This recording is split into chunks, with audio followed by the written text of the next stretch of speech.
Assalamualaikum dan salam sejahtera. Berita pagi Sarawak hari ini bersiaran terus dari Studio HD Kuching bersama saya Firdaus Rashidiris. Dalam edisi berita Selasa 28 April, kita mulakan dengan perkembangan ini. Sarawak mencatatkan penurunan bilangan kes baru positif COVID-19 semalam, iaitu 3 kes berbanding dengan 7 kes baru yang direkodkan Ahad lalu. Ia sekaligus menjadikan jumlah keseluruhan sebanyak 488 kes setakat ini. Pengerusi Jawatan Kuasa Pengurusan Bencana Negeri JPBN Sarawak, Dato' Ahmad Douglas Uga Embas, dalam sidang media di Kuching memaklumkan ketiga-tiga kes masing-masing dari Kuching, Semarahan dan Bintulu. Sementara jumlah kes sembuh di negeri ini menunjukkan peningkatan kepada 194 kes selepas 17 kes baru direkodkan melibatkan 16 kes sembuh di Hospital Umum Sarawak dan 1 kes dari Hospital Miri. Katanya beberapa prosedur juga akan dilaksana dalam memastikan wabak COVID-19 tidak menular semula di 29 buah daerah dalam kategori zon hijau selepas tiada kes positif baru yang dikesan dalam tempoh 14 hari. A district is considered green when there is no positive case detected within 14 days. Sarawak has to give it most precise attention to protecting this green zone. This is why it need to come up with its all-encompassing SOP to prevent any further possible transmission.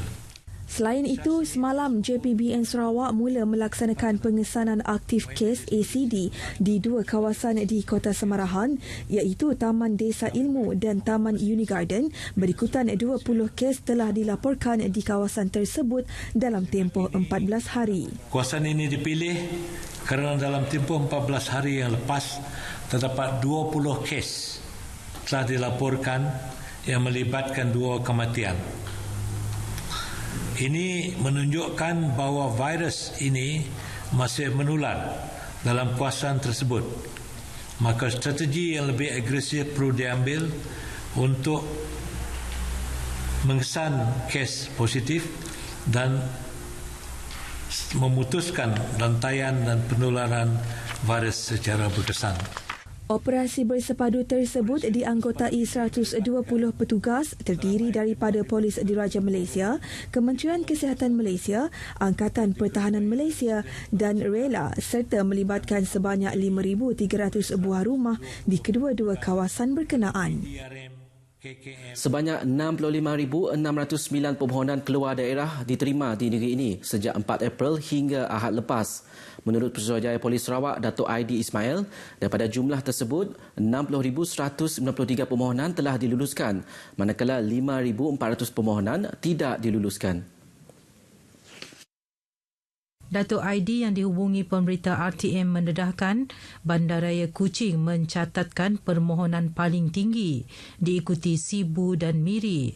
Walau bagaimanapun, beliau menjelaskan arahan Jawatan Kuasa Pengurusan Bencana Negeri JPBN Sarawak telah memutuskan bahawa pergerakan keluar daerah melibatkan zon merah ke zon hijau atau kuning adalah tidak dibenarkan kecuali kes kecemasan sahaja. Justru beliau menasihatkan orang ramai yang tiada keperluan serta hal kecemasan supaya menangguhkan pergerakan antara daerah. Sementara itu, Dato' Aidi berkata indeks jenayah di Sarawak sepanjang Perintah Kawalan Pergerakan menunjukkan penurunan sebanyak 47% atau 275 kes. Seramai 800 penduduk daerah Belawai akan menerima sumbangan daripada Perbadanan Kemajuan Perusahaan Kayu Sarawak (Pusaka) bersebenar bulan Ramadan. Menurut Menteri Muda Perancangan Bandar, Pentadbiran Tanah dan Alam Sekitar, Datuk Len Talif Saleh, sumbangan berjumlah RM80,000 itu akan diagihkan kepada penduduk di Kampung Belawai, Kampung Rajang dan Kampung Jerijih. Datuk Len Talif berkata sumbangan daripada anak-anak syarikat pusaka ini akan disalurkan kepada golongan memerlukan antaranya warga emas, orang kurang upaya, ibu tunggal, anak-anak yatim serta saudara baru. Ini merupakan satu pendekatan pusaka sebagai sebuah agensi kerajaan untuk berinteraksi atau memberi sumbangan bakti kepada penduduk-penduduk di kawasan ini. Beliau merangkap ahli lembaga pengurusan pusaka berharap sumbangan itu nanti dapat meringankan beban golongan yang memerlukan.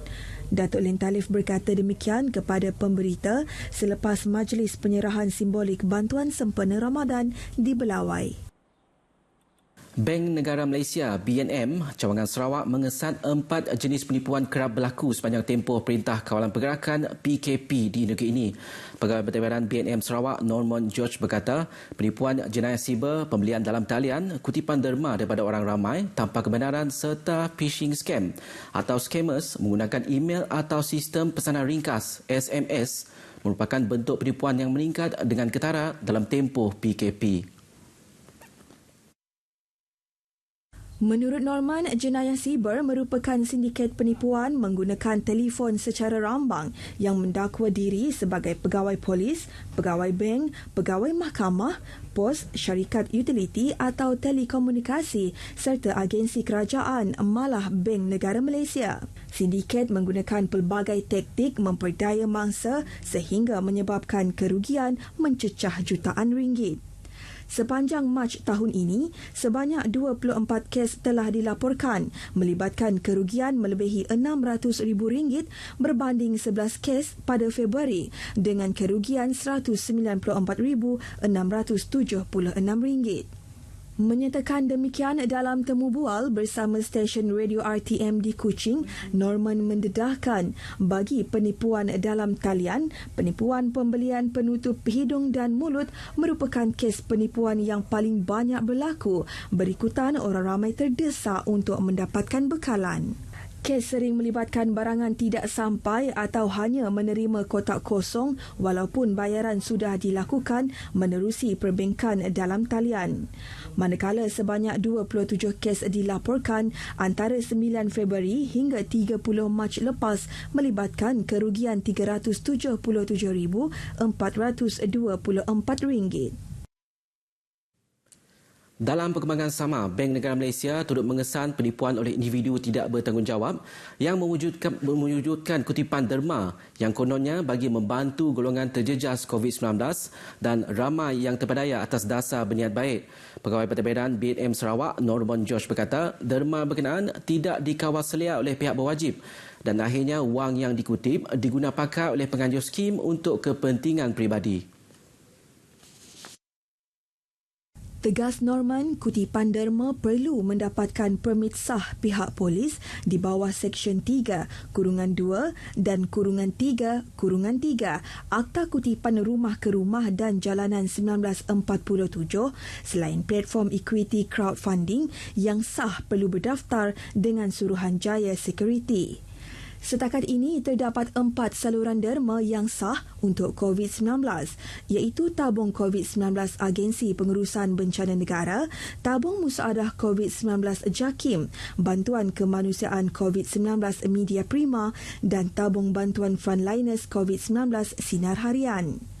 Manakala penipuan keempat melibatkan penggunaan email atau SMS untuk memperdaya orang ramai memberikan butiran peribadi yang seterusnya digunakan oleh skamer untuk mengakses email atau akaun bank mangsa bagi memindahkan wang mangsa. Ke arah memastikan masyarakat terus dilindungi daripada penipuan, Norman menasihatkan orang ramai agar membuat semakan dahulu di laman sesawang Jabatan Siasatan Jenayah Komersial Polis Diraja Malaysia atau hubungi talian infoline yang tertera sebelum berurusan atau membuat sebarang pindahan wang. Orang ramai juga dinasihat supaya segera membuat laporan polis dan sertakan bukti atau dokumen yang terlibat ketika berurusan dengan skim penipuan bagi membantu polis melakukan siasatan. Tatkala rakyat dikehendaki untuk sentiasa duduk di rumah sepanjang penguatkuasaan Perintah Kawalan Pergerakan PKP, banyak masa yang terluang boleh dimanfaatkan untuk melakukan pelbagai aktiviti yang berfaedah. Di Seri Aman, penguatkuasaan PKP memberi ruang kepada Muhammad Najib Mustafa untuk menjana pendapatan sampingan dengan membaiki barangan elektrik, terutamanya mesin basuh. Membaiki barangan elektrik hanyalah aktiviti sampingan Muhammad Najib pada setiap hujung minggu atau ketika tidak bekerja. Namun, banyak masa yang terluang semasa PKP diguna sebaiknya oleh beliau untuk membaiki barangan elektrik rosak milik pelanggan yang masih banyak berbaki. Sebaliknya pula berlaku semasa tempoh PKP, ramai pelanggan menghantar mesin basuh untuk dibaiki susulan kedai Dobi layan diri yang diarah tutup. Masa PKP ni saya tengok memang ramai yang hantar mesin basuh, terutamanya mesin basuh, sebab kemungkinan disebabkan kedai Dobi layan diri tidak boleh buka, kemungkinan itu penyebabnya. Lebih sebulan PKP berkuat kuasa, Muhammad Najib menganggarkan pendapatan yang diperolehi hasil membaiki mesin basuh lebih kurang RM4,000. Walaupun tidak menang tangan, namun dia tetap berusaha memenuhi keperluan pelanggan yang sebelum ini lebih gemar untuk mencuci dan mengeringkan pakaian di kedai Dobi layan diri. So, siapa yang nak hantar lagi untuk baiki mesin basuh ke, terutamanya saya masih terima dalam masa ni, sebab saya di rumah pun kalau tak ada kerja saya pergi ni je. Itu je. Dalam pada itu, salah seorang penduduk bersyukur sekurang-kurangnya ada yang menyediakan perkhidmatan membaiki mesin basuh tatkala tidak mempunyai banyak pilihan, ditambah lagi dengan cuaca yang kadang-kala kerap hujan. Memanglah ada masalah, macam yang saya keluarga yang besar kan, terpaksalah cuci tangan sebab kedai Dobi tidak buka kan. Jadi kira layan sendirilah cuci, lepas tu kalau kan sekarang ni dia musim hujan, jadi mendatangkan masalah lah sebab banyak baju tidak kering macam tu. Jadi kita memerlukan kedai Dobi lah kalau dia ada buka lah. Meskipun ramai yang terkesan susulan penguatkuasaan PKP, namun ada juga yang boleh menambah rezeki untuk diri serta keluarga. Pastinya, dunia ekonomi digital banyak membantu memudahkan urusan masyarakat sekalipun dalam keterbatasan untuk bebas bergerak ketika ini. Sekian berita pagi Sarawak. Saya Firdaus Rashidis. Stay at home, duduk di rumah. Salam hormat dan Assalamualaikum.